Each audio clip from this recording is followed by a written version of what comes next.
As-tu déjà pris un moment pour te demander pourquoi tu es attiré par certaines personnes et pas d'autres? Comprendre les vraies motivations derrière nos attractions peut nous aider à naviguer nos relations avec plus de conscience de soi et à choisir des connexions qui sont bénéfiques et basées sur une compatibilité authentique. Dans cette vidéo, on va explorer comment nos attirances révèlent qui nous sommes et influencent nos choix relationnels. Prépare-toi, on plonge dans la psychologie de l'attraction. Premier, l'attirance pour les bad boys ou bad girls. Si tu te sens attiré par les personnalités rebelles, ça peut révéler un désir d'aventure, d'excitation ou même de rébellion.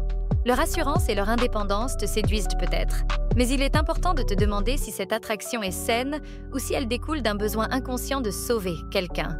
Ces relations fonctionnent rarement sur le long terme et pourraient refléter une envie de libérer des désirs refoulés. 2.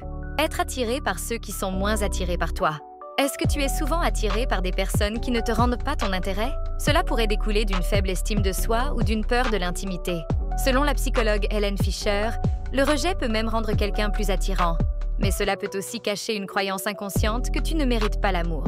Prends conscience de cette tendance pour te recentrer sur ta propre valeur et rechercher des relations où ton amour est vraiment réciproque. Troisième, attirance pour ceux qui rappellent un parent ou un proche. Tu te sens parfois attiré par des personnes qui te rappellent un parent ou un soignant? C'est ce qu'on appelle l'attraction par empreinte. Cela peut révéler un besoin inconscient de recréer des dynamiques familières ou de retrouver des qualités qui manquaient dans tes relations passées. Reconnaître cette tendance peut t'aider à combler des besoins émotionnels non satisfaits et à évoluer vers des relations basées sur une connexion authentique plutôt qu'une répétition inconsciente. Quatrième, attirance pour les personnes toxiques. Si tu te retrouves souvent dans des relations toxiques, cela pourrait indiquer des blessures émotionnelles non résolues ou un besoin de validation. Les relations toxiques peuvent sembler familières, mais elles nous maintiennent dans des cycles négatifs.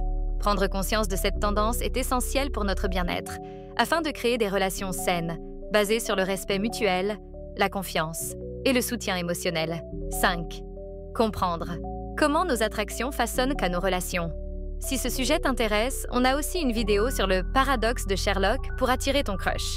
Nos attractions révèlent beaucoup sur nous-mêmes et peuvent être des guides puissants pour mieux comprendre nos besoins émotionnels. En comprenant mieux ces dynamiques, tu pourras faire des choix plus sains et trouver des relations épanouissantes. Alors, que disent tes attirances sur toi?